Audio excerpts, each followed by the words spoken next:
Story in the Stars is a film that's just come out by Joe Amaral, our guest. Wrote it, produced it, and it is awesome. Congratulations. Yeah, we're excited. And you should be. It's we're so glad to partner all month with you on this and make this available to our audiences. Joe, what do the constellations, the stars, the alignments have to say related to the death of Jesus Christ? Well, actually, the skies say a lot. You know, Jesus says in Luke, I think it's 21:25, he says that there will be signs in the sun, the moon, and the stars. This is Jesus, not John, not Paul, not Peter. Jesus says. Nor you and me. Nor you and I. That's right. You know, he says there will be signs in the sun, moon, and stars. And Genesis 1:14 says that God created the sun, the moon, and the stars to serve as signs for mankind to mark sacred days. And the word for sacred days in Hebrew is moed, which means the feasts of God. So Passover, Pentecost, Tabernacles, all of these feasts. Right. We should not be surprised if there's celestial activity on those days, because God said, when those days happen, I'm going to mark it in the sky with celestial events. So we have something very, very fascinating in the book of Joel.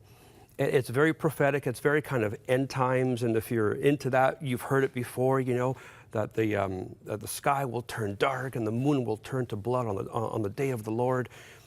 And we actually have those two events happening on the same day. And they occurred at the death of Jesus.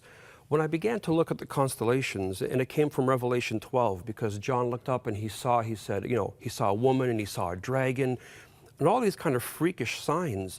And I began to understand them in their constellational origins. He was actually seeing a woman, which is Virgo. He was actually seeing a dragon, which is Draco. And so if John gives us other descriptions, maybe we should be looking at these zodiacs, at these constellations, to see how they work in the life of Jesus. And we know, even by going to NASA records, that on April 3rd, 33 AD, at 3 p.m., from the field of view from Jerusalem, a blood moon began to rise over the horizon. And the Bible says that when Jesus died, that there was darkness that came on the land, and then at 3 o'clock, the moon turned to blood. And so using exactly what God said, what Jesus said, that the sun, moon, and stars, there will be signs, we can determine the exact day of his death. Because in the first century, there was only 2 blood moons that we know of that occurred on a Friday and Passover. This year, April 3rd, it's Good Friday and it's Passover, and there's a blood moon. Why should we be surprised? God said he would use these celestial objects to mark sacred days. And his death, what a sacred day. Well, the study gets more and more fascinating as we move further and further into our conversations. And in a 40-minute film, beautifully done, Story in the Stars, Joe Amaral and his team have produced something that we want to get into your hands that will uncover more and more of the constellations, the alignment of the stars, and what it means. Joe, we're thrilled to have this conversation. We're going to continue all month long. Thanks for being with us.